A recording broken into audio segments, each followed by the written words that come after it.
Hello guys, मैं आपका भाई दोस्त educator of economics love Kaushik स्वागत करता हूं आपका आरंभ 2.0 में। क्या बच्चों, जल्दी से कमेंट सेक्शन में लाइव चैट में अपनी अटेंडेंस लगा दो। जय हिंद जय कॉमर्स लिखो और अटेंडेंस लगा दो। जय हिंद जय कॉमर्स। मेरे प्यारे बच्चों, सबको मेरा good afternoon, very good, okay report है सब कुछ, सारे हालचाल बढ़िया, जिंदगी जिंदाबाद, मौज बार चल रही है पूरी लाइफ के अंदर। और माइक्रो इकोनॉमिक्स में आपका चैप्टर नंबर 1 यानी यूनिट 1 चल रहा है, जिसका नाम है इंट्रोडक्शन टू माइक्रो इकोनॉमिक्स। आप इस चैप्टर को देख रहे हो और this is your lecture number 3। आज की क्लास में आपको अब सबसे तहलके वाला टॉपिक कराया जाएगा, जिसके लिए सब बच्चे ज्यादातर परेशान रहते हैं, जिसका नाम है प्रोडक्शन पॉसिबिलिटी कर्व, जिसको शॉर्ट में पीपीसी भी बोलते हैं। इसका एक नाम और है प्रोडक्शन पॉसिबिलिटी फ्रंटियर, इसके 2 नाम और हैं। जब इस कॉन्सेप्ट को कराऊंगा तब बताऊंगा। फिर मार्जिनल अपॉर्चुनिटी कॉस्ट, जिसको एमओसी बोलते हैं, इसका एक नाम और है मार्जिनल रेट ऑफ ट्रांसफॉर्मेशन। ये नाम क्यों है, फुल फॉर्म वगैरह एक एक चीज एक्सप्लेन करूंगा अभी आगे। और दोस्तों, अगला कॉन्सेप्ट इकोनोमाइजिंग ऑफ रिसोर्स। जिस स्कूल के टीचर बच्चों से बदला लेना चाहते हैं, उनको मुश्किल क्वेश्चन देना चाहते हैं, तो ये क्वेश्चन दे देते हैं, व्हाट इज इकोनोमाइजिंग ऑफ रिसोर्सेज। बस तो हम शुरुआत अपनी इकोनोमाइजिंग ऑफ रिसोर्स से कर लेंगे। देखो जी, हर इंसान के पास कुछ ना कुछ रिसोर्स होते हैं, कोई ना कोई चीज पड़ी होती है। अगर आप उसको बेस्ट तरीके से इस्तेमाल कर रहे हो तो इंग्लिश में बोल सकते हैं आप अपने रिसोर्सेज को फुली यूटिलाइज कर रहे हो, है ना। Fuller utilization of resources. Utilization का मतलब होता है यूज करना। अपने रिसोर्सेज को बेस्ट तरीके से इस्तेमाल कर रहे हो, मतलब तुम कोई वेस्टेज नहीं कर रहे हो। तो एक लाइन बोलता हूं, अपने रिसोर्सेज को बेस्ट तरीके से इस्तेमाल करना, इसी को कहते हैं इकोनोमाइजिंग ऑफ रिसोर्सेज। इकोनोमाइजिंग का मतलब बेस्ट करना। अब इसके लिए ना आगे कितने सारे वर्ड्स हैं, बहुत सारी चीजें सेम सेम दिखेंगी, लेकिन आपको मैं आपका भाई दोस्त educator of economics love Kaushik एक एक चीज क्रिस्टल क्लियर करूंगा। कैसे करूंगा देख लो जी। ये जो इकोनोमाइजिंग ऑफ रिसोर्स है, इकोनोमाइजिंग ऑफ रिसोर्स, ये लिख दिया इकोनोमाइजिंग ऑफ रिसोर्स शुरू में ही।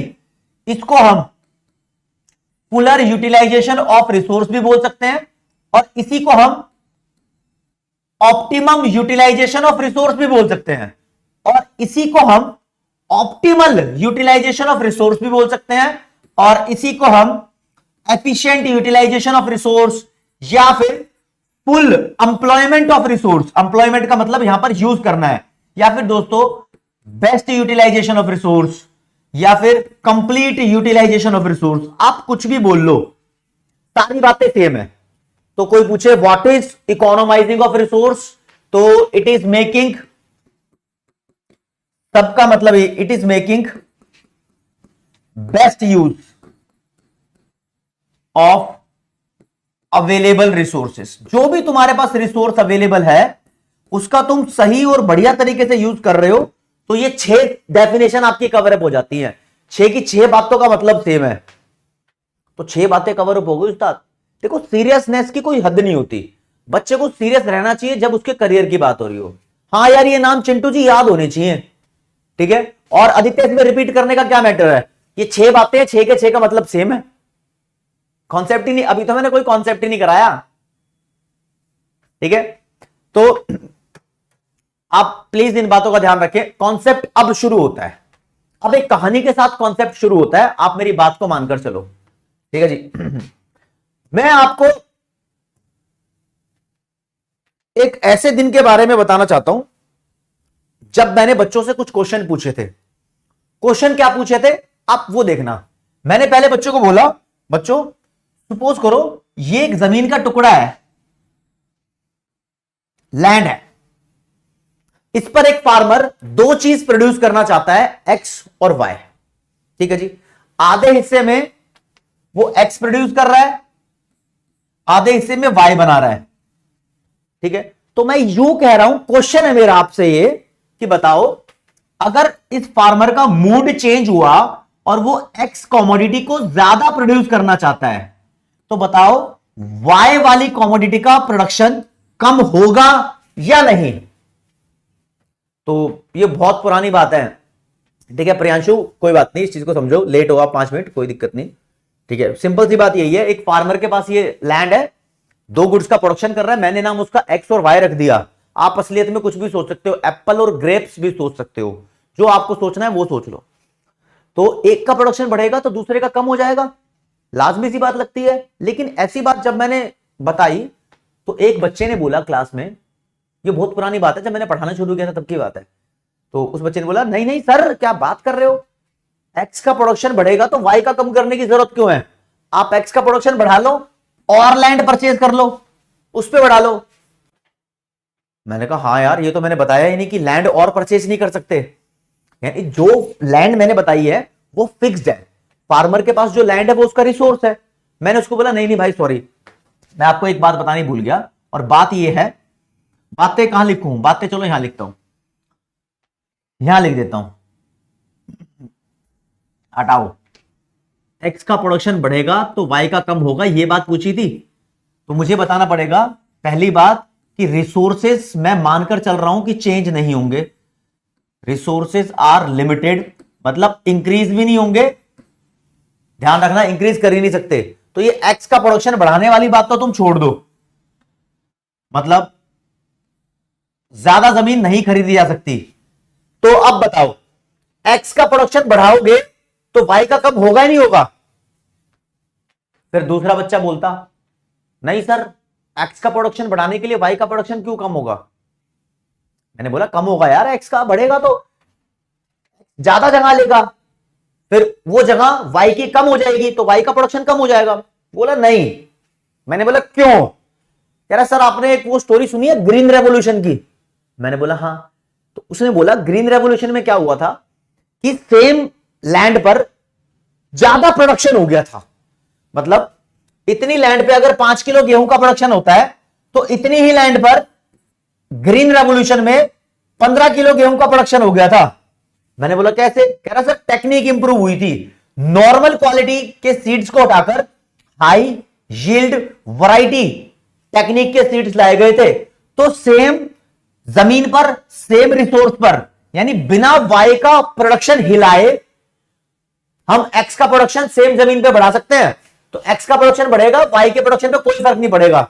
मैंने बोला कैसे कैसे कैसे, कह रहा सर टेक्निक इंप्रूव कर लो, प्रोडक्शन टेक्नोलॉजी इंप्रूव कर लो, तो एक्स का प्रोडक्शन बढ़ जाएगा, वाई के प्रोडक्शन पे कोई फर्क नहीं पड़ेगा। मैंने बोला हाँ यार हाँ हाँ, लेकिन हम एक बात और अज्यूम कर रहे हैं, हम अज्यूम कर रहे हैं कि प्रोडक्शन टेक्नोलॉजी रिमेन्स अनचेंज, ये बदलेगी नहीं, ना खराब होगी ना बढ़ेगी, रिमेन्स कांस्टेंट या अनचेंज, कुछ भी मान लो उसको। मैंने बोला अगर ये दो बातें मैं अज्यूम करता हूं कि रिसोर्स भी लिमिटेड है और टेक्नोलॉजी भी चेंज नहीं होगी, तो अब बोल अगर एक्स का प्रोडक्शन बढ़ाएंगे तो बता वाई का कम होगा नहीं होगा, अब बता। वो बोलता है हाँ, पर अब तो मान गए एक्स का प्रोडक्शन बढ़ेगा, ना तो रिसोर्स ज्यादा खरीद सकते ना टेक्निक इंप्रूव हो सकती, तो एक्स का बढ़ाना है तो एक्स को और जगह चाहिए होगी, एक्स यहां पर और बनने लग जाएगा ना, तो वाई का प्रोडक्शन कम हो जाएगा। बात मान गया भाई, बड़ा कन्विंस करना मुश्किल हो जाता है कभी कभी, नहीं चलो ये तो उस टाइम की बात है, ठीक है जी।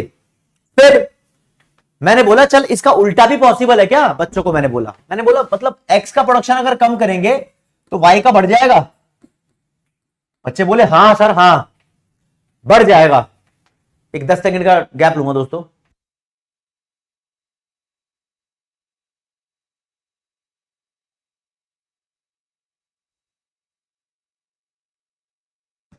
ठीक है जी, तो अब बताओ क्या चांसेस है। मैंने बोला अच्छा, सारे बच्चे कन्विंस थे, लेकिन एक बच्चा बोला सर एक्स का प्रोडक्शन कम करोगे ना तो लो यहां तक एक्स का प्रोडक्शन कर लो, ये जगह खाली छोड़ दो। किसने बोला वाई का बढ़ेगा, भाई जगह खाली छोड़ो तुम। मैं बोल रहा अच्छा यार, बच्चे तो बड़े तेज तर्रार हैं, तो मुझे उन्हें समझाना पड़ा कि भैया हम रिसोर्स खाली नहीं छोड़ेंगे, हमारी अजम्पशन है कि हम रिसोर्स का पूरा इस्तेमाल करते हैं।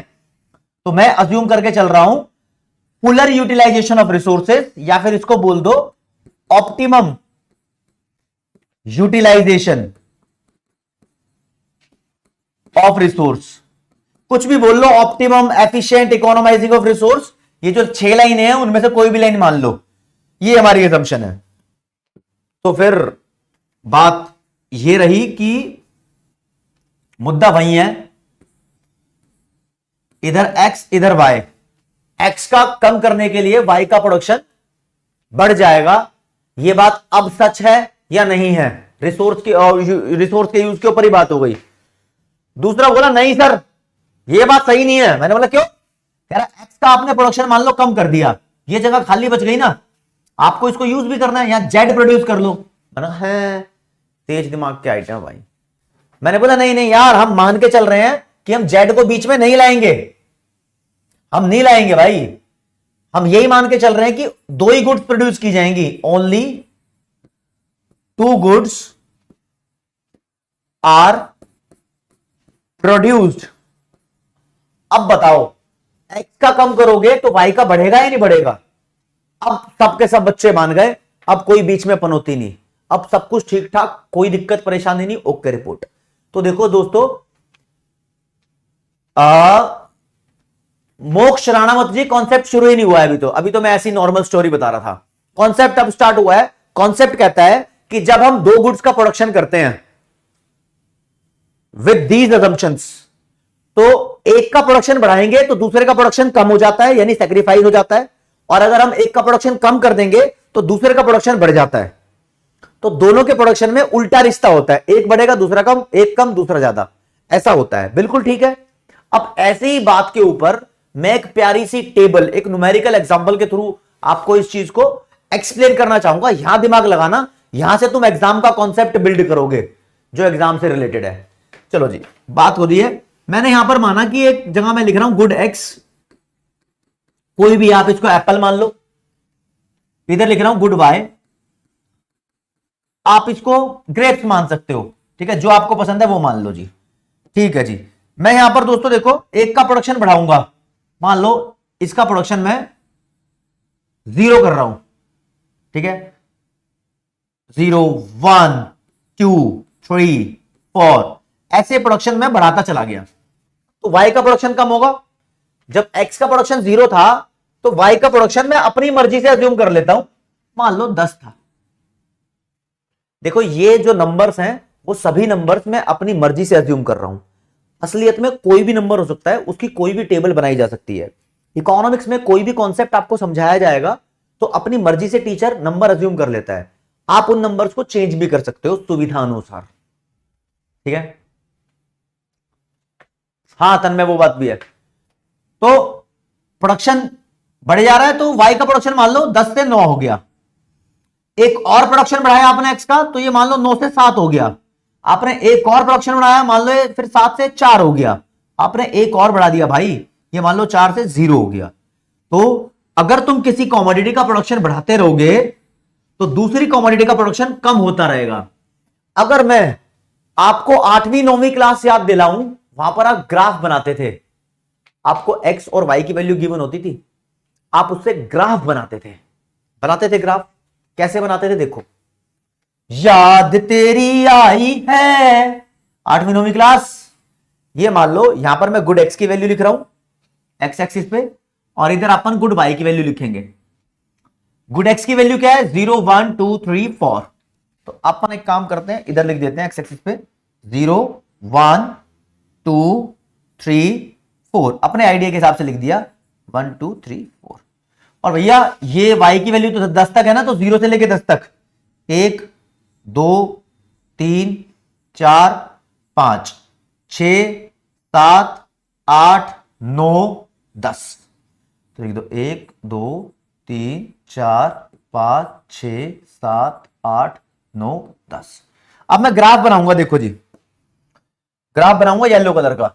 0 के सामने वैल्यू लिखी है 1, ये और 10 है 10, 0 के सामने वैल्यू लिखी है 10, एक पॉइंट ये हो गया। फिर 1 के सामने लिखा है 9, तो 1 ये है और ये ना 9 9 और 1 टुक टुक टुक टुक टुक, ये वाला पॉइंट मान लेते हैं।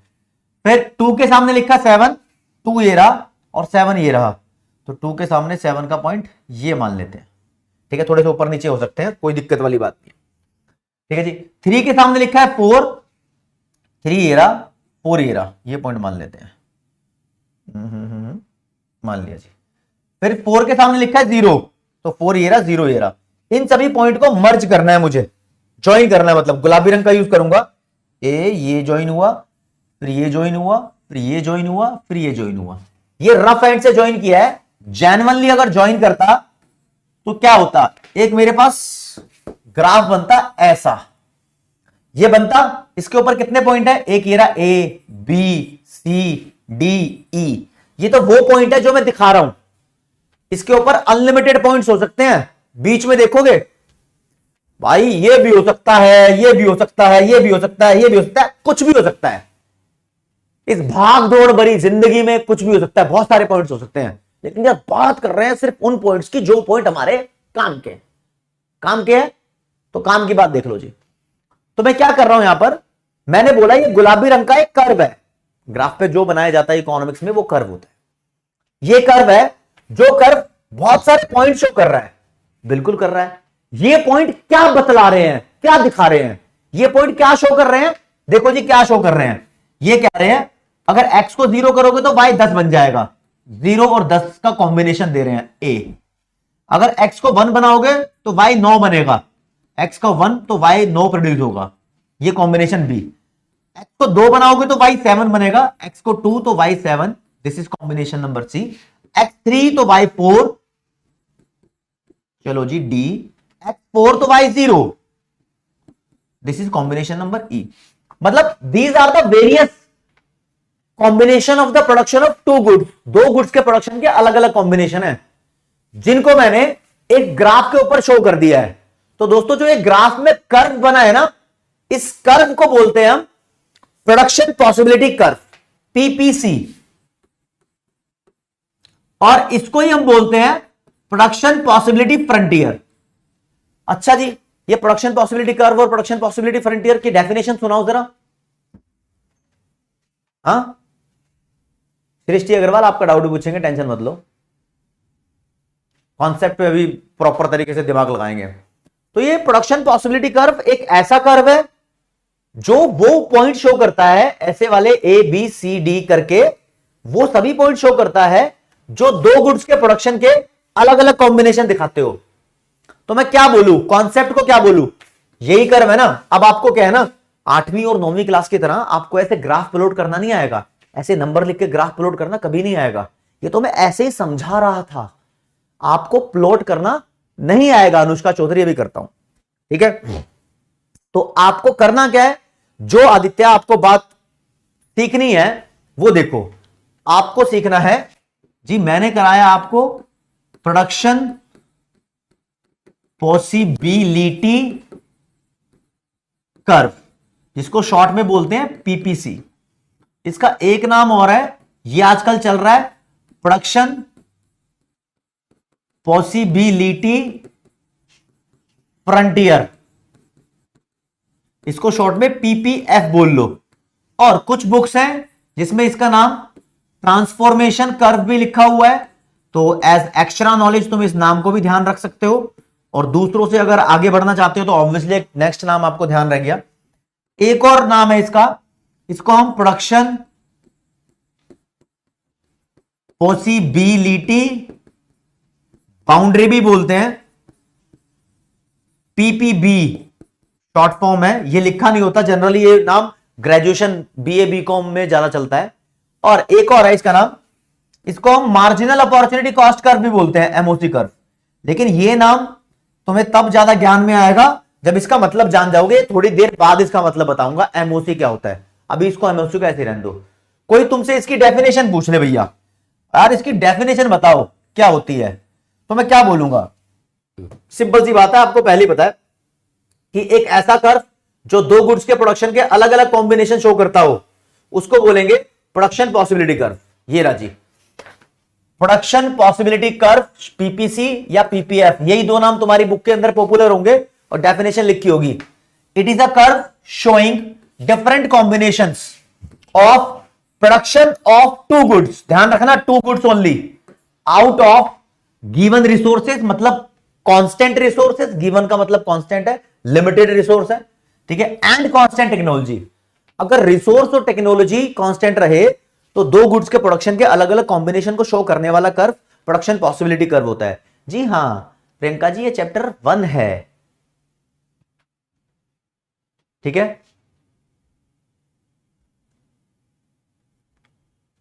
ठीक है जी। हाँ Aditi Pande, this is also known as transformation line. Okay, जब ये चैप्टर एंड हो जाएगा ना, 5 क्लास में इस चैप्टर को खत्म करूंगा, आज तीसरी क्लास है, तो 5th क्लास में क्वेश्चन आंसर करेंगे इस चैप्टर के, क्योंकि यार क्वेश्चन आंसर जब करते हैं ना तब कॉन्फिडेंस आता है। बच्चे कितनी भी पढ़ाई कर ले, टीचर कैसे भी पढ़ा ले, बच्चों को 60-70% क्लियर होता है, लेकिन जब तक वो क्वेश्चन आंसर ना कर लेना तब तक उसको 100% कॉन्फिडेंस नहीं आता, समझे। कमरान पटवारी जी, वो क्वालिटी एडजस्टमेंट का ऑप्शन लाइव क्लास में नहीं आता, रिकॉर्ड में आता है, ठीक है। हाँ जी, ठीक है जी। अब इस पीपीसी के बारे में 2 बातें बोली जाती हैं। क्या बातें बोली जाती हैं वो सुनने से पहले आप देखो कि आ सकता है what are the assumptions of PPC. मैंने आपको जो पीछे कुछ लाइंस कराई थी ना, वो पीपीसी की अजम्पशंस हैं। कौन सी लाइन के बारे में बात कर रहा हूं भाई? इन सभी लाइंस के बारे में बात कर रहा हूं दोस्तों, 1 2 3 4 जो लिखी है ना, असलियत में 5 अजम्पशन है, मैंने 4 कराई है, एक आपको बाद में कवर करूंगा। अच्छा, मयूर जगुरी जी बोल रहे हैं कि टीआर जैन वाली बुक में चैप्टर नंबर 2 है। एक्चुअली मेरी बात सुनो, मैंने आपको फर्स्ट क्लास में बताया था कि मैं यूनिट 1 करा रहा हूं आपको। यूनिट 1 के ऑथर और राइटर के हिसाब से अलग अलग चैप्टर बने हुए हैं। किसी राइटर ने यूनिट 1 को 3 चैप्टर में डिवाइड किया हुआ है, तो किसी राइटर ने यार उसको 2 चैप्टर में, किसी ने 1 में खत्म कर रखा, किसी ने 4 चैप्टर बना रखे हैं, ठीक है। चलो जी, नोट्स, हैंड रिटन नोट्स मिलते हैं आपको चैप्टर के एंड में, और जो ये वाले नोट्स हैं वो लगातार मिलते रहते हैं क्लास खत्म होते ही, ठीक है। हाँ यार, प्यार तुम्हारे साथ अव्वल दर्जे का प्यार हो जाएगा, और धीरे धीरे चलते रहो, सिस्टम हैंग करना है नहीं, ठीक है जी। आगे बढ़ते हैं दोस्तों फिर इसी बात पे। अच्छा, मैं वो देखता हूं उस चीज का, थर्ड पॉइंट नहीं, सारे पॉइंट ही करा रहा हूं भैया। ये है assumptions of production possibility curve. मैंने आपको प्रोडक्शन पॉसिबिलिटी कर्व की डेफिनेशन करा दी जी। अब क्या आ गया? Assumptions of PPC. जो पॉइंट्स कराए थे आपको, रिसोर्स लिमिटेड है, फुलर यूटिलाइजेशन या फिर ऑप्टिमम यूटिलाइजेशन ऑफ रिसोर्स, या प्रोडक्शन टेक्नोलॉजी रिमेन्स कांस्टेंट, या ओनली 2 गुड्स आर प्रोड्यूस्ड, मैंने अजम्पशन कराई थी आपको। ये चौथे नंबर की अजम्पशन नहीं कराई अभी, चौथे नंबर की कराऊंगा, टाइम आएगा तभी इसको पढ़ के बताऊंगा, आप टेंशन मत लो, ओके, कोई दिक्कत नहीं है। चलो जी, अब पीपीसी के बारे में 2 बातें आपको बताता हूं। देखो, जो प्रोडक्शन पॉसिबिलिटी कर्व है ना, ये बनाऊं जरा इसको सफेद रंग का, ये लो जी। देखो, ये प्रोडक्शन पॉसिबिलिटी कर्व नीचे की तरफ गिर रहा है, ऐसे ऐसे ऐसे ऐसे ऐसे ऐसे ऐसे ऐसे, लेफ्ट साइड से राइट साइड की तरफ नीचे गिर रहा है, तो बोलते हैं बाबू इसको कि ये डाउनवर्ड स्लोप जा रहा है। स्लोप का मतलब इसकी शेप।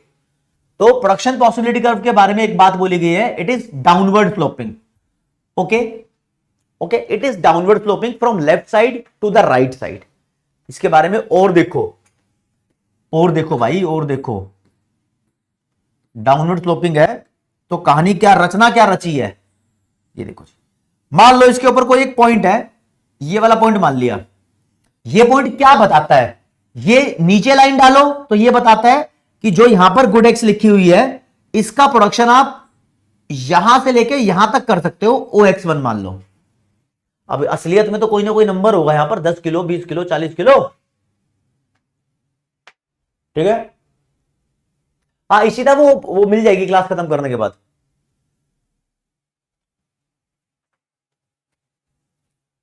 माइक्रो इकोनॉमिक्स वाली बुक है भाई,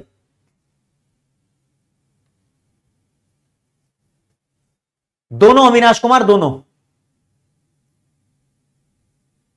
चलो जी, ये पॉइंट ने बताया एक्स का प्रोडक्शन X1 हो रहा है, और सामने टक्कर मारो लाइन की तो पता लग जाएगा Y का प्रोडक्शन कितना हो रहा है। Y का प्रोडक्शन यहां से लेके यहां तक हो रहा है, लेकिन कॉन्सेप्ट वाइज मैं आपसे कहता हूं, अगर X का प्रोडक्शन कम करना पड़ जाए तो, यानी X को आप कम करके X2 तक ले जाओ, तो बताओ Y के प्रोडक्शन पे क्या फर्क पड़ेगा। तो हम बताएंगे, इसी पॉइंट को ले जाके टक्कर मारो कर्व पे, और यहां से भी टक्कर मार दो Y पे, तो देखो साफ दिखाई दे रहा है, सफेद रंग से बताऊंगा दोस्तों। X का प्रोडक्शन अगर कम किया तो Y का प्रोडक्शन बढ़ गया, X का कम किया तो Y का बढ़ गया। तो ये बात डाउनवर्ड स्लोपिंग होने की वजह से पता लगती है। डाउनवर्ड होना मतलब जो चीजें नीचे गिरती हैं वो चीजें ऐसा दिखाती हैं, एक का प्रोडक्शन बढ़ाओगे तो दूसरे का प्रोडक्शन कम हो जाएगा। ठीक है जी। नोट्स मिलेंगे आपको, मैं बता दूंगा 5वीं क्लास के अंदर नोट्स वाला सेक्शन हमारा एक, वो आपको बताऊंगा। ठीक है, चलो जी। अब सुनो जरा, ये और क्या दिखा सकता है, ये एक चीज और दिखा सकता है। ये देखो जी, मान लो ये कर्व है, ठीक है, इसके किसी भी एक पॉइंट पे आपको पता लगता है कि y का प्रोडक्शन y1 तक हो रहा है, x का प्रोडक्शन x1 तक हो रहा है। लेकिन अगर आपको यहां पर x का प्रोडक्शन बढ़ाना है मान लो x2 तक, तो इसको टक्कर मारो यहां पर, इसको टक्कर मारो यहां पर, तो y का प्रोडक्शन कम हो जाएगा और x का प्रोडक्शन बढ़ जाएगा। तो ये दोनों ही बातें कि आपको अगर x का बढ़ाना पड़ा है तो y का कम भी हो जाएगा, है ना। तो मैं बोल सकता हूं हमारा production possibility curve downward sloping है, डाउनवर्ड स्लोपिंग है उस्ताद,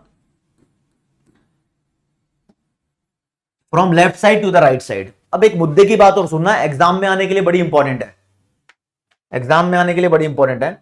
बात यह है कि देखो कर्व अगर ऐसा हो ना, या फिर ऐसा हो, या फिर ऐसा हो, तीनों में से कौन सा है प्रोडक्शन पॉसिबिलिटी कर्व? भैया जो हम पढ़ रहे हैं वो ऐसा है। ऐसे कर्व को बोलते हैं कॉन्वेक्स, सॉरी कॉनकेव, ऐसे कर्व को बोलते हैं कॉनकेव टू ओरिजिन। ओरिजिन की तरफ इसके दोनों मुंह खुले हैं, ऐसे ऐसे डंक मारने के लिए तैयार है, बिच्छू के नहीं होते ऐसे ठै ठै ठै, तो ओरिजिन की तरफ ऐसे है। जब इसके दोनों मुंह बाहर हो, ये पिछवाड़ा दिखा रहा हो अपना ओरिजिन को, है, तब बोलेंगे ये कॉन्वेक्स है। और जब ये ऐसा सीधा हो तो ना तो कॉन्वेक्स है ना कॉनकेव है, ये स्ट्रेट लाइन है। समझ रहे हो, ये कॉन्वेक्स टू ओरिजिन था, मतलब ओरिजिन की तरफ कॉन्वेक्स। तो आपका जो प्रोडक्शन पॉसिबिलिटी कर्व है जो हमने पढ़ा है वो कॉनकेव टू ओरिजिन है। तो दो बातें बताने के बाद मैं आपको क्लियर करता हूं कि आपका इस चैप्टर का सबसे ज्यादा इंपॉर्टेंट क्वेश्चन कवर अप हुआ है। सबसे ज्यादा इंपॉर्टेंट क्या है इस चैप्टर में? पांचों क्लास के अंदर सबसे इंपॉर्टेंट बात यह है कि पीपीसी की फीचर्स बता दो। पीपीसी की दो फीचर होती है, एक पीपीसी डाउनवर्ड स्लोपिंग होता है, दूसरा पीपीसी कॉनकेव टू ओरिजिन होता है। चलो जी, ये दे दिया भैया, ये रही फीचर्स ऑफ पीपीसी।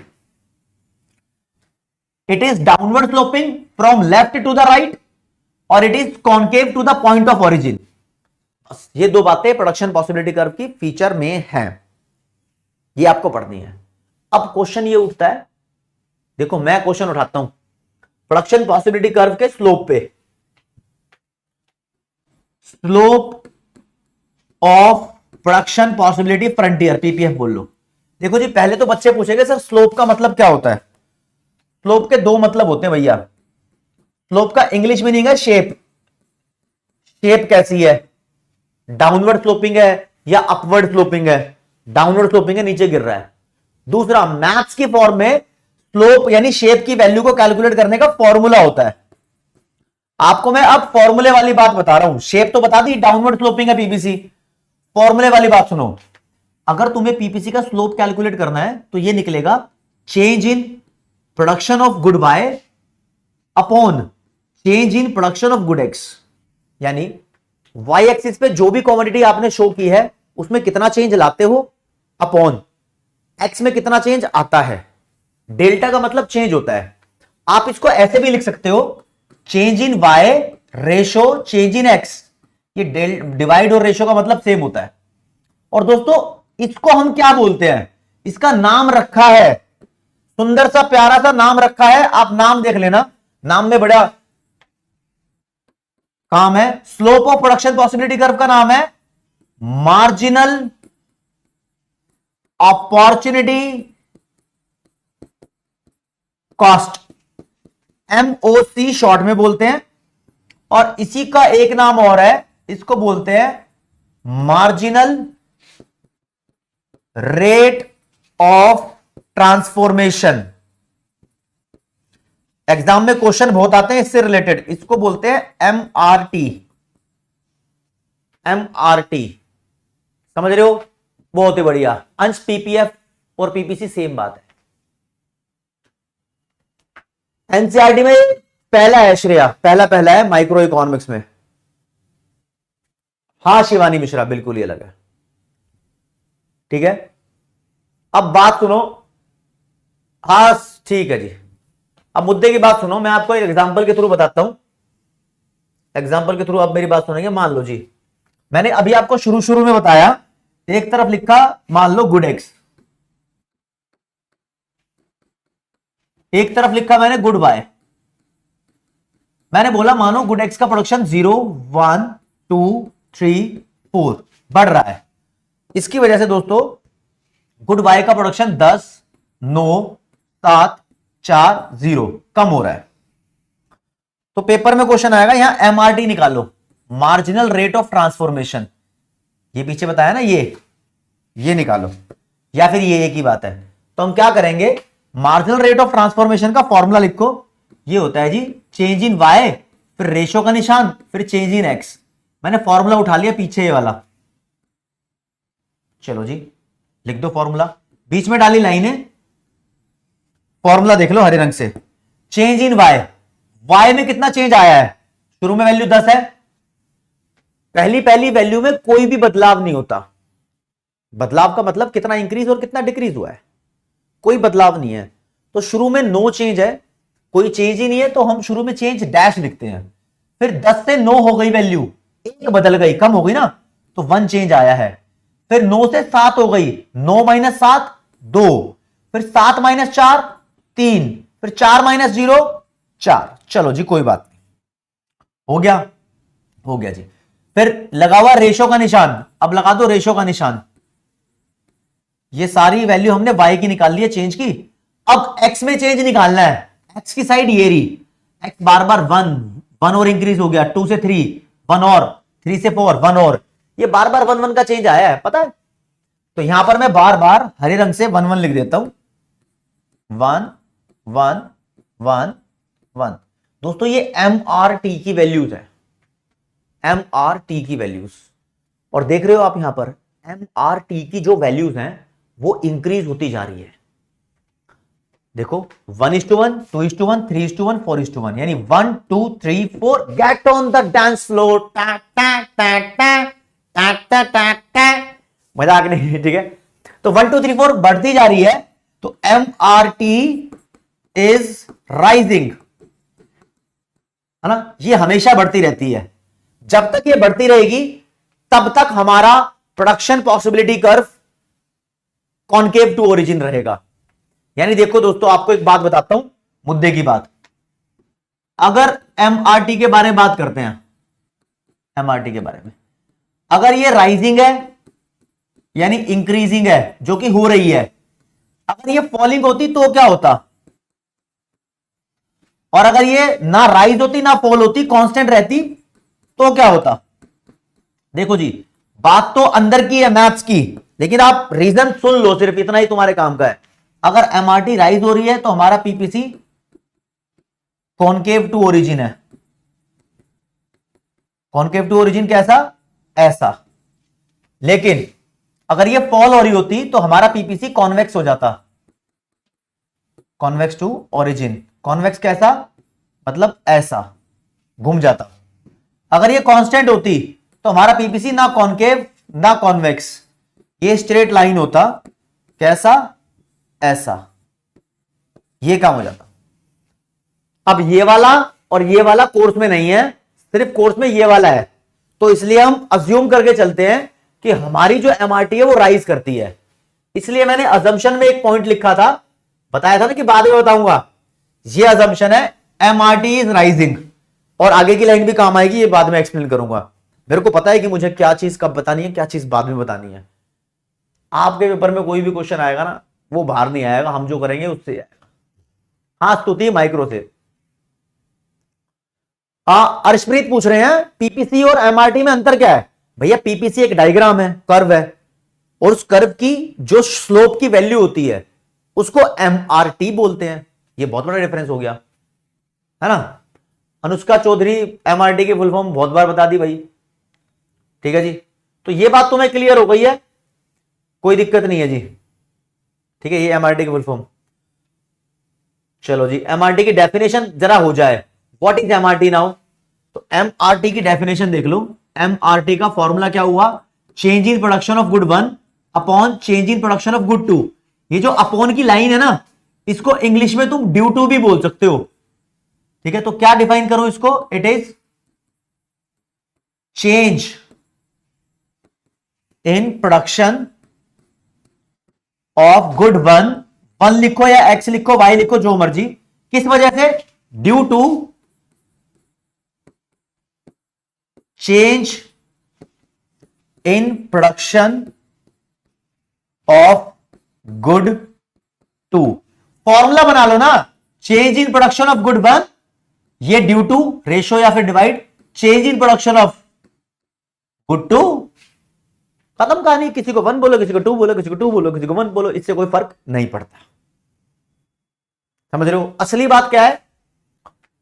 तुमसे कोई फिर भी पूछ ले तो ऊपर हम उस चीज की वैल्यू लिखते हैं जिसका प्रोडक्शन कम हो रहा होता है। ये 1 नंबर का क्वेश्चन आ जाता है। वाई का जैसे हम प्रोडक्शन कम कर रहे थे पहले, ये कम हो रहा है ना, तो इसलिए हमने पहले वाई लिखा है, ठीक है। फिर हम उसकी वैल्यू लिखते हैं जिसका प्रोडक्शन बढ़ रहा होता है, गेन हो रहा होता है जिसमें, ठीक है। इस बात को ध्यान रखना। तो ये बात क्लियर है। अब आपको एक क्वेश्चन और सॉल्व करके दिखाता हूं। एमआरटी इंपॉर्टेंट है क्योंकि वो पीपीसी का स्लोप है। ये देखो जी, एक क्वेश्चन आया, मान लो यहां लिखा है गुड एक्स, यहां लिखा है गुड वाई। क्वेश्चन में ये वैल्यू लिखी है 0 1 2 3 4 और यहां लिखा है 4 3 2 1 0, ये आ गया। और क्वेश्चन बोल रहा है एमआरटी कैलकुलेट करो। हम बोलेंगे एमआरटी तो delta Y upon delta X होता है, कैलकुलेट कर दो। तो वाई में चेंज देखो, कलर चेंज कर लेता हूं। वाई में कितना चेंज है, कोई चेंज नहीं है, शुरू में चेंज ही नहीं होता। मैंने पहले बताया ना, जब जब न्यूमेरिकल कैलकुलेट करोगे तो शुरू में कोई भी चेंज नहीं होगा। पार्थ साइड, ये पार्थ शिंदे जी मैथ्स के फॉर्मुलाइज हैं, ठीक है। हाँ स्वास्तिक मिश्रा पूछ लेना डाउट, कोई दिक्कत नहीं है, ठीक है। शिवानी स्लोप है पीपीसी का एमओसी। हाँ मीनाक्षी ऐसा क्वेश्चन पूछ रही है, अगर इंडिया का जीडीपी इंक्रीज हो जाए तो पीपीसी पे क्या फर्क पड़ेगा। ऐसे क्वेश्चन अगली क्लास में आएंगे, रियल लाइफ क्वेश्चन अगली क्लास में आएंगे। आज सिर्फ खतरनाक कॉन्सेप्ट करा रहे हैं जो कि थ्योरेटिकल है, समझे। चलो जी, निकालनी है तो चेंज इन वाई पहले लिखूंगा। वाई का डिफरेंस चेंज वाई होता है, 4 में से 3 गया 1, 3 में से 2 गया 1, 2 में से 1 गया 1, 1 में से 0 गया 1। चलो जी, बीच में फिर निशान लगा दो, यही वाला रेशो वाला, रेशो रेशो रेशो रेशो। अब निकाल लो जी एक्स में चेंज, एक्स में चेंज निकालना है ना। एक्स में भी 1 1 का चेंज आ रहा है, तो 1 1 1 1। देख रहे हो एमआरटी यहां पर कांस्टेंट है। और दोस्तों यहां पर आप एक्स और वाई की वैल्यू को लेकर ग्राफ बनाओगे तो आपका ग्राफ स्ट्रेट लाइन बनेगा ऐसा। ये भी प्रोडक्शन पॉसिबिलिटी कर्व है, लेकिन ये वाला हम कोर्स में पढ़ते नहीं है, ये इतना ही पढ़ते हैं जितना हमने किया है। पेपर में टेबल आ सकती है, क्वेश्चन बोलेगा, टेबल बनी बनाई देगा, क्वेश्चन में बोलेगा कैलकुलेट एमआरटी, आप कर दोगे कैलकुलेट। फिर नेक्स्ट क्वेश्चन पूछेगा comment on the shape of PPC. तो एमआरटी अगर आपकी कांस्टेंट रही तो बोल देना PPC will look like a straight line, downward sloping straight line. अगर ये एमआरटी आपकी इंक्रीजिंग हुई तो बोल देना PPC will look like a downward sloping concave to origin, है ना, कॉनकेव टू ओरिजिन। कैसे, पहले भी दिखाया था ना मैंने। इसमें क्या होगा, एमआरटी राइज कर रही है ना, इस केस में राइजिंग एमआरटी में PPC will be concave to origin, right. ऐसा क्वेश्चन आता है। तो भैया देखो, सबसे मोस्ट इंपॉर्टेंट क्वेश्चन आज की क्लास का ये है, फीचर्स या प्रॉपर्टीज ऑफ पीपीसी बता दो। सबसे इंपॉर्टेंट क्वेश्चन यही है, सबसे इंपॉर्टेंट है। अगर बच्चे के पेपर में आ गया क्वेश्चन और अगर किसी को नहीं आता हुआ, वो पूछता है ना, अरे भाई एक बार हेडिंग बता दे, हेडिंग बता दे, तो इकोनॉमिक्स में वो जान तो लेता है कि हेडिंग क्या है। हेडिंग की एक्सप्लेनेशन में भी वो हेडिंग का कुछ माल लिख रहा होता है, टीचर को समझ में आता है बच्चा पोपट बना रहा है। आपको ध्यान रखना है, जो हेडिंग है ना, अगर इकोनॉमिक्स में पूरे नंबर लेने हैं तो ये मैटर नहीं करता आप कितना ज्यादा लिख रहे हो, इकोनॉमिक्स में ये मैटर करता है कि आप कितना लॉजिकल लिख रहे हो, ठीक है। तो आपसे जब भी ये पूछेगा कि पीपीसी डाउनवर्ड स्लोपिंग क्यों होता है, वाई, और पीपीसी कॉनकेव क्यों होता है, वाई, इन दोनों की हेडिंग में आप इन दोनों की एक्सप्लेनेशन लिखोगे, समझे। तो क्या क्या एक्सप्लेनेशन आएगी, मान लो पीपीसी कॉन्केव क्यों होता है, तो it is because of increasing marginal rate of transformation या फिर इंक्रीजिंग एमओसी, कुछ भी लिख दो। एमआरटी के बढ़ने की वजह से पीपीसी कॉन्केव होता है, दिस इज द रीजन। ये नहीं लिखोगे तो नंबर आपको नहीं मिलेंगे इसके रीजन लिखने के, ठीक है जी। अगला, पीपीसी डाउनवर्ड स्लोपिंग क्यों होता है? ये इसलिए होता है क्योंकि एक चीज का प्रोडक्शन आप ज्यादा करोगे तो दूसरी चीज का प्रोडक्शन कम करना पड़ेगा। यानी दोनों गुड्स का प्रोडक्शन ना तो तुम एक साथ बढ़ा सकते, ना दोनों गुड्स का प्रोडक्शन एक साथ कम कर सकते। कम कर दिया तो रिसोर्स खाली हो जाएंगे, हम रिसोर्स खाली छोड़ नहीं सकते। फुलर यूटिलाइजेशन हमारी अजम्पशन है। रोहित चाबड़ा जी, मार्जिनल यूटिलिटी अगले चैप्टर में है, ठीक है, बिल्कुल जी बिल्कुल, ओके रिपोर्ट है। तो भैया मैं आपको आज की क्लास की ओवरव्यू देता हूं। ओवरव्यू, आपने कॉन्सेप्ट पढ़ा है मेरे से प्रोडक्शन पॉसिबिलिटी कर्व का, इसका दूसरा नाम प्रोडक्शन पॉसिबिलिटी फ्रंटियर भी होता है, और भी इसके अलग अलग नाम है, लेकिन दो नाम जान लोगे इससे काम चल जाएगा। मैंने आपको इसका मीनिंग कराया, मैंने बोला ये कर्व है जो दो गुड्स के प्रोडक्शन के अलग अलग कॉम्बिनेशन शो करता है, बिल्कुल कराया। फिर दोस्तों मैंने आपको कराई इसकी फीचर्स। फीचर्स इसकी दो ही होती हैं, एक तो ये डाउनवर्ड स्लोपिंग है, दूसरा ये कॉनकेव है। वो तो कैसा भी सकता है लेकिन कॉनकेव वाला ही हमारे कोर्स में, इसलिए वो फीचर है। थर्ड नंबर पे मैंने आपको इसकी अजम्पशंस कराई हैं। अजम्पशंस कि क्या अजम्पशंस है इसकी।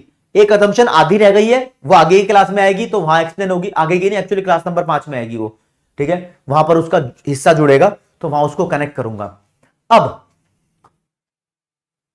बीच में मैंने आपको करा दिया कि फीचर के अंदर इसके स्लोप का एक नाम होता है, प्रोडक्शन पॉसिबिलिटी कर्व के स्लोप का नाम होता है, जिसको हम मार्जिनल अपॉर्चुनिटी कॉस्ट बोलते हैं या फिर मार्जिनल रेट ऑफ ट्रांसफॉर्मेशन बोलते हैं, यह स्लोप का नाम होता है। अब क्या रह गया, अभी नेक्स्ट क्लास में यानी मैं आपको बताने वाला हूं कि यह प्रोडक्शन पॉसिबिलिटी कर्व जो है यह अपनी जगह से शिफ्ट भी हो सकता है, यह खिसक भी सकता है। उसके भी रीजन आते हैं, कहीं पर बाढ़ आ गई, फ्लड है, अर्थक्वेक है, सुनामी है, फैक्ट्रीज डिस्ट्रॉय हो रही हैं, गवर्नमेंट की पॉलिसी चेंज हो रही है, बहुत सारी चीजों का प्रोडक्शन पॉसिबिलिटी कर्व पे फर्क पड़ता है। ये चीजें आप अगली क्लास में पढ़ोगे, है ना। तो आपको पता लग गया कि एमओसी और एमआरटी दोनों सेम चीजें हैं। इतना क्लियर कट आपको ओके रिपोर्ट है, इतनी बातें आपको सेट हो रही हैं, सेट हो रही हैं, चलो जी ओके रिपोर्ट है। अगर आपको ओके रिपोर्ट है, ठीक है जी। अब एक नया कॉन्सेप्ट यहां पर इंट्रोड्यूस कर रहा हूं मैं। देखो दोस्तों, ये नया कॉन्सेप्ट है, फर्स्ट क्लास में उसके नोट्स भी आपको दिए गए थे। कॉन्सेप्ट का नाम है अपॉर्चुनिटी कॉस्ट। ये अलग है, ये अलग है, मार्जिनल अपॉर्चुनिटी कॉन्सेप्ट से ये बिल्कुल अलग है। This is very different. समझे क्या अलग है, मेरी बात सुनना जरा। देखो अपॉर्चुनिटी कॉस्ट क्या होता है, अपॉर्चुनिटी का मतलब होता है मौका, मौका, किसी चीज को पाने का मौका अपॉर्चुनिटी होता है ना। अब जिस मौके को तुम मिस कर रहे हो, जिस मौके को तुम परेशान हो रहे हो, उस मौके को बोलेंगे अपॉर्चुनिटी कॉस्ट। कैसे, मान लो भैया कपिल शर्मा है, उसकी मूवीज फ्लॉप होती हैं, लेकिन कपिल शर्मा का कॉमेडी शो बहुत सही चलता है ना। इस बार कपिल शर्मा को मौका मिला है, कपिल शर्मा जी मूवी कर सकते हैं, और मौका मिला उसको, या तो वो नूरा फतेही के साथ मूवी कर ले, उसकी हीरोइन नूरा होगी, या उसकी फेवरेट दीपू होगी। समझ गए ना कौन दीपू, मौका मिला तो यार एक ही हीरोइन के साथ मूवी कर सकता है, ये भी क्लियर है। अगर उसने मूवी नूरा के साथ की तो वो मिस करेगा दीपू को, तो दीपू के साथ मूवी करने की अपॉर्चुनिटी उसने मिस कर दी, तो नूरा के साथ काम करने की अपॉर्चुनिटी कॉस्ट हो गई दीपू के साथ काम करना। लेकिन अगर वो दीपू के साथ काम करना चूज कर लेता तो बोलता कि यार मैं नूरा के साथ काम नहीं कर पाया, तो नूरा के साथ काम करना उसकी अपॉर्चुनिटी कॉस्ट होती। कहने का मतलब ये, अगर आपके पास दो ऑप्शन है और आपको उसमें से एक चूज करना हो, तो जो चूज कर लिया वो तो ठीक है, जो आपने चूज नहीं किया ना उसको पाने का गम आपको रहता है। तो उसकी वैल्यू को बोलते हैं opportunity cost, and this is the very important concept. ठीक है, कोई नहीं, अब ढंग की बात सुनो। ये तो दीपू, नूरा, कपिल, ये तुम्हारे पेपर में ना हुआ है। पेपर में क्या आएगा, मान लो आपके पास कुछ लिमिटेड रिसोर्सेज हैं, कुछ सामान पड़ा है आपके पास, चाहे कैश हो चाहे कुछ भी हो, माल पड़ा है, और इस रिसोर्स से आप दो चीजें बना सकते हो। ऑप्शन नंबर ए, या तो तुम इससे एक कार का प्रोडक्शन कर लो। ऑप्शन नंबर बी, या तुम इससे 50 कंप्यूटर बना लो, 50 कंप्यूटर्स। आप दोनों में से एक ही काम करोगे ना। आपने अगर कार बनाई तो कार को बनाया ठीक है, लेकिन क्या नहीं बनाया, 50 कंप्यूटर, तो इसको मिस करोगे। तो 50 कंप्यूटर की वैल्यू को बोलेंगे अपॉर्चुनिटी कॉस्ट है ये। लेकिन अगर आप 50 कंप्यूटर बनाते तो क्या नहीं बनाया, एक कार, तो उस केस में एक कार अपॉर्चुनिटी कॉस्ट होती। तो जिस चीज को आप छोड़ देते हो उस चीज को पाने का एहसास मन में रहता है, यार ये मैं पा लेता तो ये मिल जाता, वो होता तो वो होता। तो मैं यहां पर डेफिनेशन क्या दूं, मैं डेफिनेशन दूंगा कि जो मेरे पास रिसोर्स होते हैं उसके बहुत सारे यूज होते हैं, या तो कार बना लो, या कंप्यूटर बना लो, या फलाना बना लो, या ढिमकाना बना लो, है ना, बहुत सारे यूज होते हैं। बहुत सारे मतलब बहुत सारे यूज को बोलते हैं मैनी यूजेस। मैनी यूजेस को इकोनॉमिक्स की लैंग्वेज में बोलते हैं ऑल्टरनेटिव यूजेस। तो रिसोर्सेज के ऑल्टरनेटिव यूज होते हैं, उसमें से तुम एक को चूज कर रहे हो, और जिसको चूज नहीं कर रहे वो चीज आपकी अपॉर्चुनिटी कॉस्ट है। ठीक है, आपसे एक क्वेश्चन पूछता हूं, आपसे पहले एक बात करता हूं। मान लो एक बंदा है, इसके पास ऑप्शन है कि ये 6,000 रुपए पर डे की सैलरी पे काम कर सकता है, या फिर एक ऑप्शन हो रहा है ये 5,000 रुपए पर डे की सैलरी पे काम करे। तो दोस्तों इसने ये वाला ऑप्शन चूज कर लिया, ऑब्वियसली करेगा। तो उसने चूज क्या नहीं किया, 5,000 रुपए वाला, तो ये अपॉर्चुनिटी कॉस्ट हो गई उसकी, ये हो गई अपॉर्चुनिटी कॉस्ट। ठीक है, अगर मान लो वो ये चूज कर लेता तो अपॉर्चुनिटी कॉस्ट 6,000 होती, लेकिन ये लल्लू है जो चूज करेगा इसको। ठीक है, ओके रिपोर्ट है, सही कॉन्सेप्ट समझ में आ रहा है, बहुत इंपॉर्टेंट है भाई है। चलो जी और आगे बढ़ो, ये तो थी नॉर्मल सोच। अब तुम्हारे सामने आएगी कॉमर्स वाला की सोच। क्वेश्चन कैसे अलग हो सकता है, मान लो तुम्हारे पास एक ऑप्शन है कि तुम 6,000 पर डे के हिसाब से कमाओ, दूसरा ऑप्शन है कि 5,000 पर डे के हिसाब से कमाओ, तीसरा ऑप्शन है कि 4,000 पर डे के हिसाब से कमाओ, और आपने सेलेक्ट कर लिया ये चूज कर लिया। तो मुझे बताओ कि आपकी अपॉर्चुनिटी कॉस्ट कितनी होगी। ए बी सी तीन ऑप्शन है, तीनों में से एक ठीक करना है। 45 सेकंड्स का तुम्हें टाइम दे रहा हूं, खटाक से बता दो कितनी अपॉर्चुनिटी कॉस्ट होगी, जल्दी।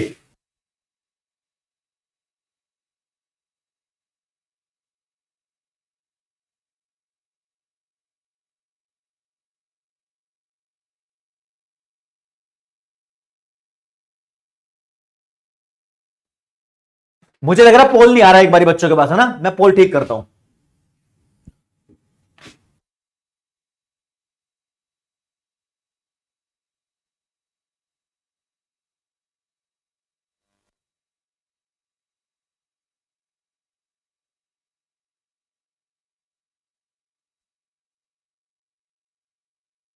हाँ पोल नहीं आ रहा था, मैं इसको ठीक कराता हूं एक्चुअली। हाँ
ठीक है दोस्तों, प्रॉब्लम रिजॉल्व।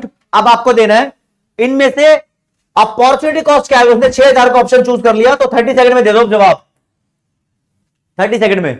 दोस्तों ये खास लेवल की सुविधा है जो हमारी एप्लीकेशन पीडब्ल्यू की मोबाइल ऐप पे प्रदान की जाती है। बच्चे इसको यूज करते हैं पोल ऑप्शन को, और this is engaging element of the class. थोड़ा स्वाद भी आता है बच्चों को। ठीक है, ओके रिपोर्ट है जी। आपको यहां मैं इसका आंसर बताऊंगा, आंसर है बी। बी के साथ जाएंगे भैया। तो देखो ज्यादातर बच्चों ने सही आंसर दिया। नंबर 1 पे हर्ष, फिर आयुष, फिर मीत, फिर आदर्शिता, फिर पारीक।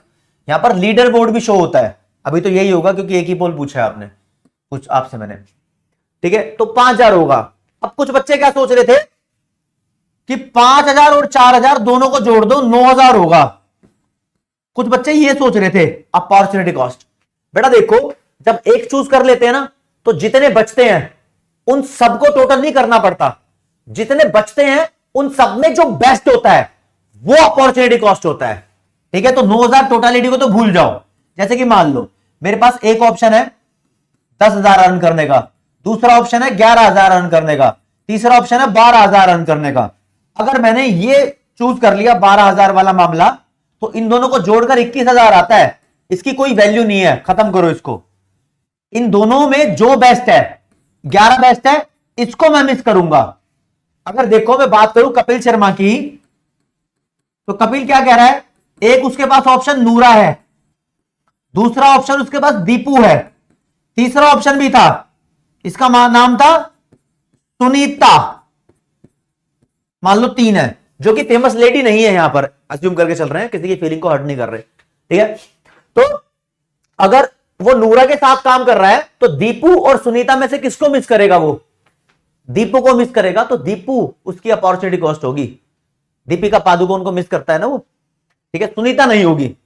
तो ऐसे ही यहां पर ये है, अगर आप 12,000 चूज कर लोगे तो 10 और 11 में से जो बचे हुए बंदे हैं ना, उसमें जो बेस्ट होता है उसको मिस किया जाता है। तो ये जो बचे थे उसमें जो बेस्ट था उसको मिस किया गया। तो अपॉर्चुनिटी कॉस्ट की डेफिनेशन क्या बननी चाहिए भैया? अपॉर्चुनिटी कॉस्ट क्या होती है? अपॉर्चुनिटी कॉस्ट कैसे लिखते हैं? देखो जी, ऐसे लिखते हैं, हरे रंग से लिखो, संतरी संतरी से। It is the value of next या फिर सेकेंड, कुछ भी लिख दो, बेस्ट ऑल्टरनेटिव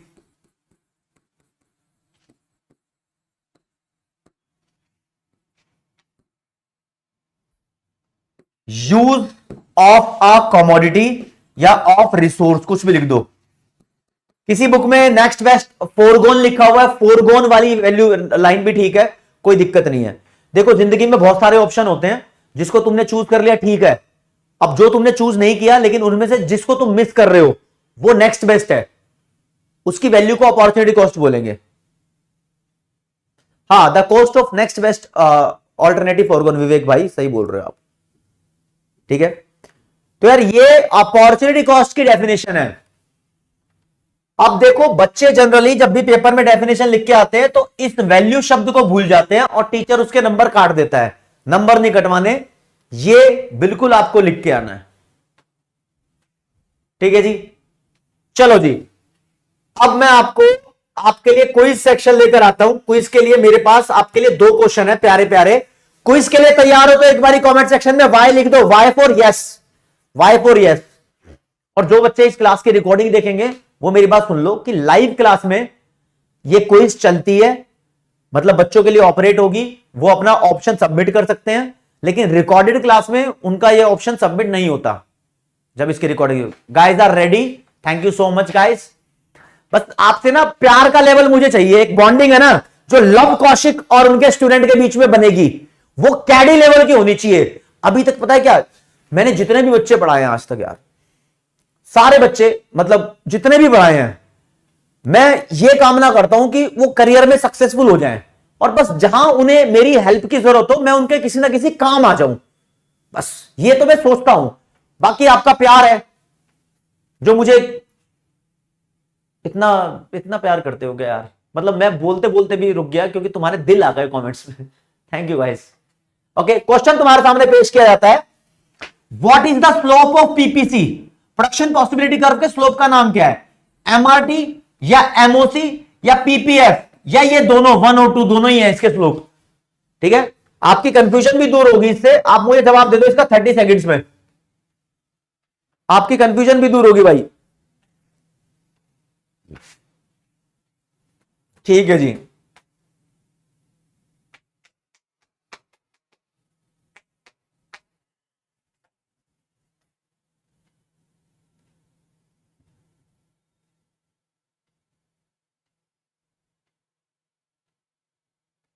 चलो जी, टाइम इज अप। देखो दोस्तों, एमआरटी और एमओसी दोनों ही स्लोप है, तो ऑप्शन नंबर 4 यहां पर राइट हो गया, तो इसको टिक कर देता हूं।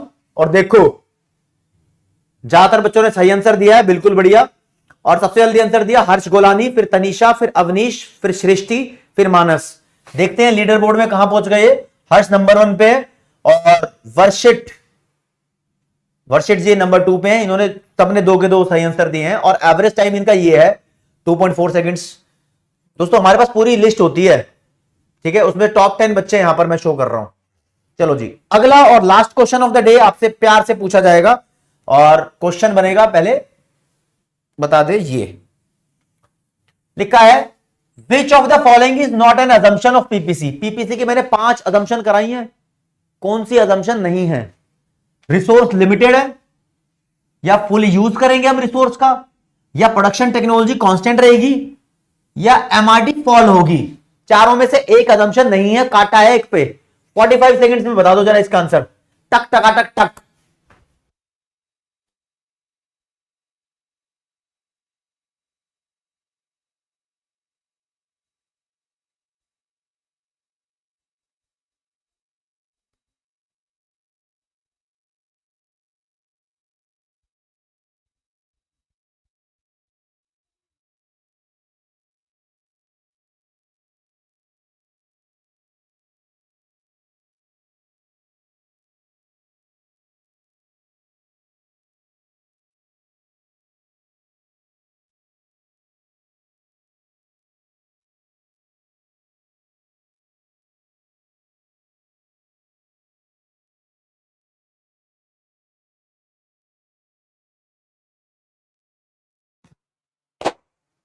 अच्छा अच्छा, मैं क्या कर रहा था? मैं कह रहा था जल्दी जल्दी जल्दी जल्दी दे दो आंसर, जल्दी जल्दी।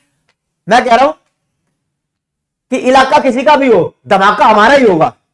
मैं अपने बच्चों को क्लास वाइज, मतलब एक एक करियर भी रिवील करता रहूंगा भविष्य में, कि बच्चों को भाई करियर की गाइडेंस की बहुत जरूरत होती है। तो सीए, सीएस, क्या ऐसे बेस्ट करियर्स है, आईपी यूनिवर्सिटी, डीयू, डीएचयू, कौन सी यूनिवर्सिटी आपके लिए बढ़िया है, तो वो भी बताता रहूंगा। टाइमली करियर की गाइडेंस बहुत जरूरी होती है बच्चों के लिए, है ना। तो कहीं तुम ऐसी सुविधा से वंचित ना रह जाओ, तो इसलिए मैं आपका भाई, दोस्त, educator of economics love Kaushik हमेशा आपका साथ देता रहूंगा। बस प्यार चाहिए होता है मुझे बच्चों से।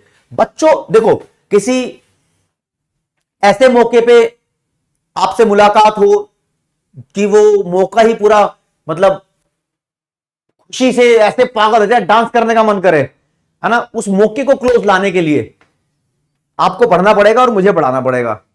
बस अब ये 5 में से 6 स्टार भी दे सकते हो क्या? क्या लिख रहा भाई, 6 स्टार दे देगा? नहीं, स्टार की फॉर्म्स में ऑब्वियसली मैं आपका प्यार फील करता हूं। आप बच्चों ने जो बहुत तगड़े वाला रेस्पॉन्स दिया है, और मैं इवन उसको देखता हूं कि बच्चों की लिस्ट मेरे पास, कोई दूसरा देखे ना देखे, लेकिन मेरे को बड़ा पता लगता है। और मैं बच्चों के नाम भी अब याद करने लगा हूं, क्योंकि नया बैच है, नई नई क्लासेस शुरू हुई हैं। दोस्तों कुमकुम Kumari ji, hand written notes chapter के एंड वाली क्लास में मिलेंगे, नोट्स वाले सेक्शन में मिलेंगे, तब आपको गाइड कर दिया जाएगा। हाँ, तो करियर से रिलेटेड भी गाइडेंस क्लास वाइज चालू रखेंगे। अभी हाल फिलहाल फर्स्ट चैप्टर था, उसकी 3rd क्लास हो गई दोस्तों।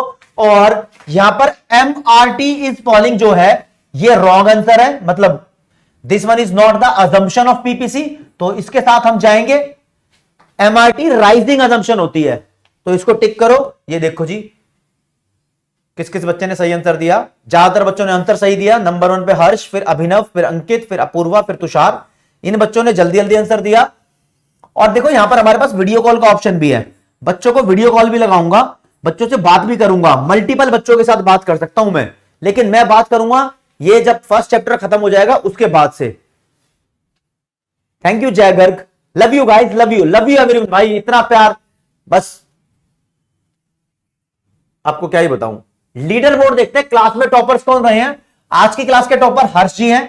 3 क्वेश्चन पूछे थे, तीनों के सही answer. Average time duration 2.273 seconds. Number 2 पे श्वेता सिंह, और फिर आदर्शिता शुक्ला, फिर प्रशस्वी बजोरिया, फिर इट्स वर्षित, फिर भावेश अवस्थी। 10 बच्चों के नाम बताऊंगा, फिर अंकित, फिर मालविका, फिर जयश्री, फिर आकांक्षा। गाइस ट्राई किया करो कि तुम भी इस लिस्ट के अंदर अपना नाम लाओ, क्योंकि कंपटीशन एक ऐसी स्पिरिट है जिसको तुम जितना, अब देखो ऑनलाइन क्लास का फायदा भी तो है, ठीक है। अब ऑफलाइन में तुम नहीं दे पा रहे टीचर के सामने आंसर, शायद कभी कुछ कैसा भी लग रहा हो, आपको लगे कि हाँ भाई आंसर गलत हो गया तो कुछ भी गड़बड़ी हो सकती है, या ठोक के आंसर दो। गलत होगा तो टीचर बताएगा ना भाई, आप अपने राइट का फायदा उठाओ, समझे। और मैं हूं ही तुम्हारे लिए, बस। तो दोस्तों आज की क्लास में इतना ही है। अगली क्लास का कंटेंट मैं पीपीसी का शिफ्ट वाले केसेस कराऊंगा प्रैक्टिकल, और उसके अगली क्लास में मैं आपको इस पूरे चैप्टर के ऊपर based question and answer session कराऊंगा, जिसके अंदर धाकड़ लेवल के क्वेश्चन डिक्लेयर किए जाएंगे, तैयारी में इंजेक्शन लगाया जाएगा। तो भैया आज की क्लास में इतना ही। जय हिंद, जय भारत मेरे प्यारे साथियों, नमस्कार, धन्यवाद।